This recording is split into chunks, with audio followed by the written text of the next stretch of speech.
Good day. Welcome to the third ASEAN Conference on Interdisciplinary Research 2023. I am Lance J. T. Montalban, Doctor of Industrial Technology, a Computer Studies faculty of Iloilo Science and Technology University, Miagao Campus, Philippines, and a Program Coordinator of BS of Information Technology. The university is located along the highway about 500 meters from the town plaza and the Miagao Church. The site titled and covered 10.33 hectares. The university is envisioned to meet global needs in this fast-changing world. The university vision is at you as a leading science and technology university in Southeast Asia by 2023. The mission: the university is committed to provide quality and relevant advanced education and training in arts, science, education, architecture, engineering, agriculture, forestry, and other fields of study, thereby producing locally oriented, globally competitive, and eco-friendly human resources. It shall promote research and development programs to advance science and technology and undertake sustainable extensions and productions activities with the core values of integrity, commitment, accountability, responsiveness, and excellence. I would like to present to you our research entitled The Design and Implementation of Record Management System for the Office of Instructions of the State University, with my co-authors, Dr. Loredy F. Bintula, Nino M. Ligaspi, and Jerome Gamarcha. The Office of Instructions is in charge of addressing the academic needs and concerns of the university.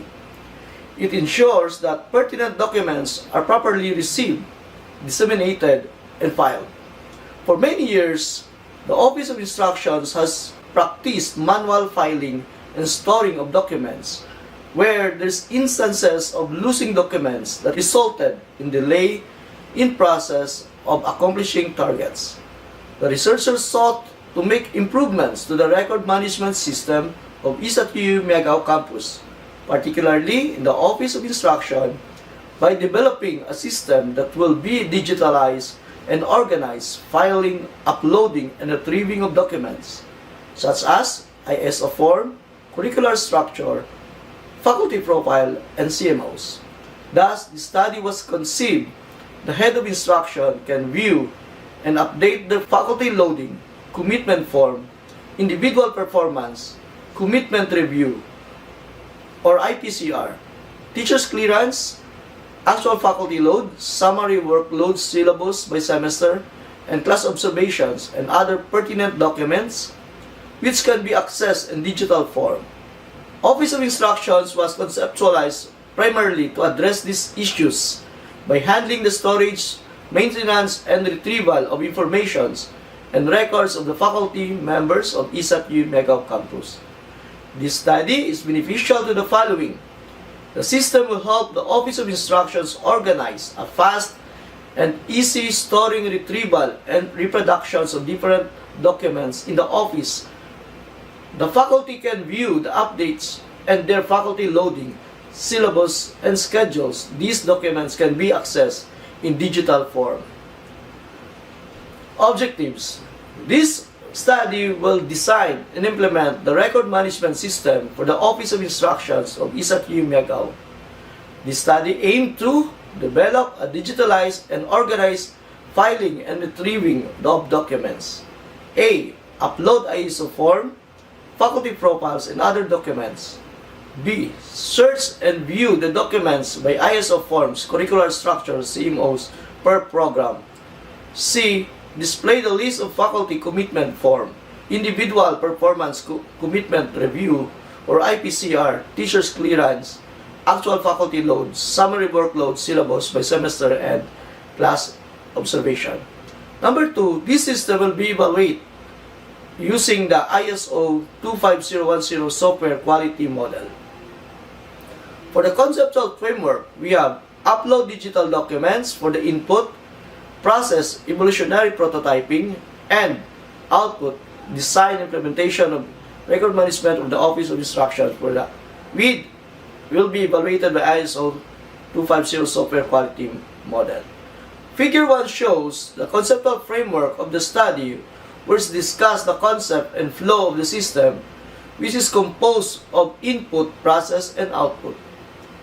For the input, the Office of Instruction staff upload the scanned digital documents to the system, which classifies such as faculty profile, faculty loading, commitment form, curricular structure, individual performance commitment review, teacher's clearance, actual faculty load, summary workload, syllabus by semester, class observations, and other international standard operations pertinent documents under the Office of Instruction.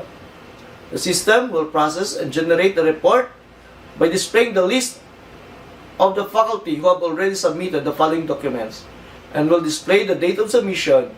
The system has a decision support algorithm to determine who among the faculty who did not submit on time. The system can search through faculty profile and view the list of documents provided by the Office of the Instruction. The system can provide a summary of reports of those faculty who have not submitted and submitted the pertinent documents. The output is the design of digital information for the Office of Instructions for a quick and effective way of sorting and retrieving the said documents. Finally, the system will be evaluated using the ISO 250 software effectiveness criteria for the information technology expert and end user as client. Methodology. Figure 2 shows that evolutionary prototyping is a technique for developing prototypes based on the client needs and feedbacks until they are finally accepted. These prototypes employs the iteration process in which development is performed out until the process system is complete and bug-free. The phases of the evolutionary prototyping model are as follows. Step 1. Initial requirements and planning. The planning and the requirement specification is the first steps in developing a system. The system requirements and planning are defined during this phase. Users of the system are interviewed on how they are stored and retrieved the documents in the Office of Instructions as part of the process to address the gap. Step number 2. Design and development. During this phase, the researchers develop an object-oriented program based on the system concept. It simply shows how to design a system based on the needs of the end user. These stages contribute to the prototype development. During this stage, the researchers design a prototype based on the information gathered to meet the needs of the office. It entails the creation, design, and testing of software. Step 3. User validation and acceptance. During this phase, 10 information technology experts and 10 end users validated the system using the ISO 25010 a software quality model and rated it using the Likert scale rating. The IT experts assist in determining the advantages and disadvantages of the working prototype, and users' feedbacks and suggestions are collected and incorporated into their recommendation. Step 4. Feedback for new requirements. In this phase, the researchers must create and enhance the system prototype in accordance with users' feedbacks and suggestions as well as the IT experts' advice. This stage wouldn't be finished until the users approve the prototype and the final system has built in its place. Step 5. Deliver system. After being developed based on the final prototype, the final system was thoroughly tested and deployed to the ESATU Mega Campus Office of Instructions. To prevent errors, the system was routinely maintained monthly during this phase. Resultant discussions.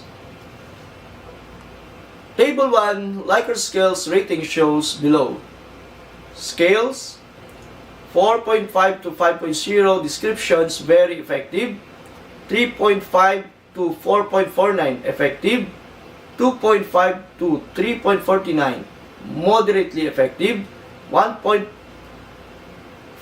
to 2.49 ineffective, and 1.0 to 1.49 is very ineffective. For the result of 10 IT expert, the standard deviations further implies that the system could meet the software quality characteristics set by the ISO/IEC 25010 standards. This implies the software is in good quality and could provide quality service to the end user. Table 2 result using the ISO IEC 25010 evaluated by the 10 IT experts. The overall result is 4.9, which is very effective. The standard deviations further implies that the system could meet the software quality characteristics set by the ISO IEC 25010 standards. This implies that the software is of good quality and could provide quality service to the end user. Table 3 for the result of evaluations of 10 end user from staff of Office of Instructions. The overall result is with a mean of 4.96 with the description is very effective. These findings implies that the system has been designed to be simple to operate and use. Furthermore, with these features, it could provide quality service to the staff of Office of Head of Instructions at the ISAT-U Megao. Screenshots of the system. The design and implementation of record management system for the Office of Instructions. Login screen. Through the login screen, the system will determine the type of users that will use the system.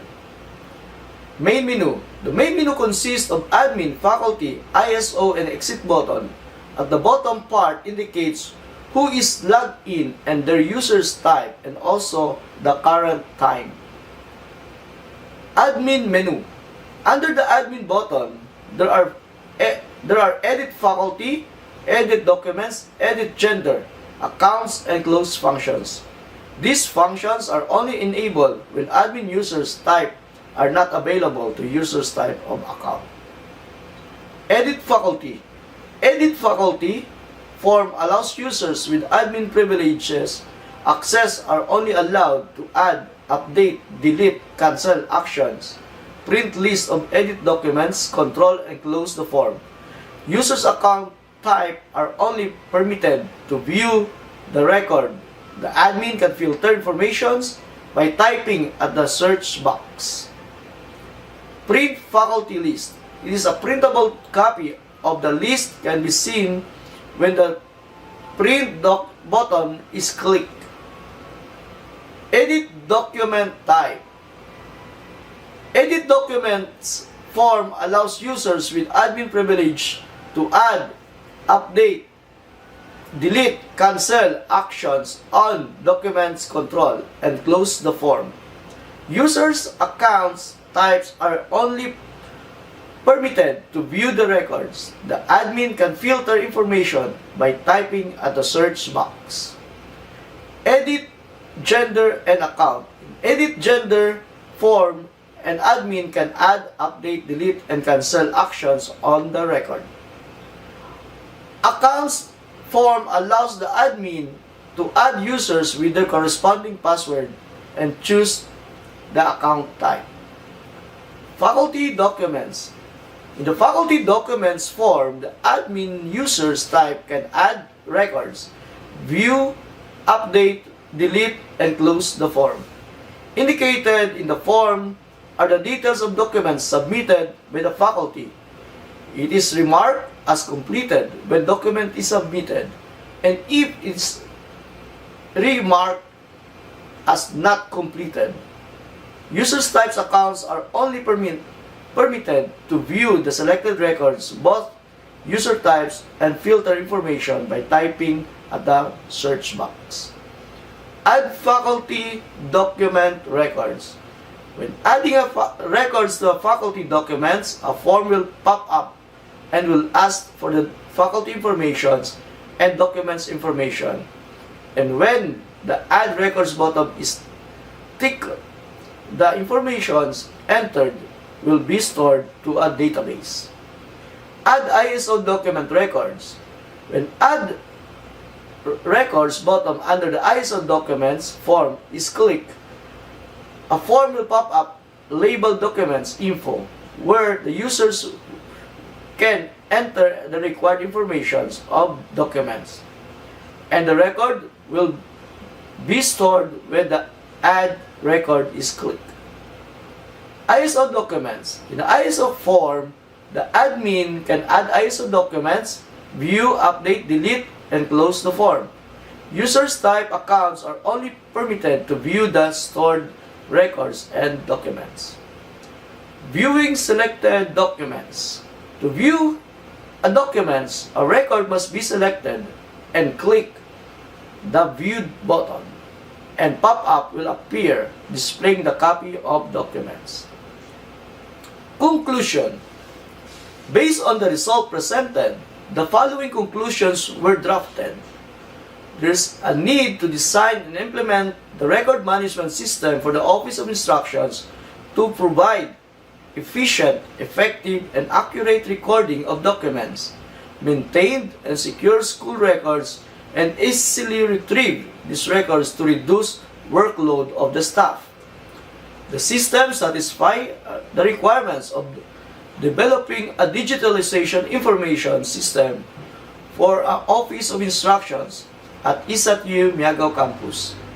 The system can expedite documents retrieval and browsing.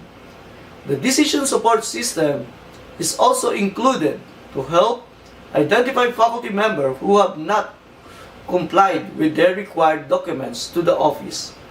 Based on the findings, the development of the system specifically for the Office of Instructions offers insight into the impact of record management of ISAT-U Miagao Campus performance and develop new techniques and record management principles to assist the administrations in making decisions. Based on the evaluation, the IT expert and overall means has a rating of 4.9 and standard deviation of 0.12, and the end users have an overall average of 4.96 and standard deviations of 0.08, which indicates that the system is very effective, and the rating of both IT expert and end users did not deviate.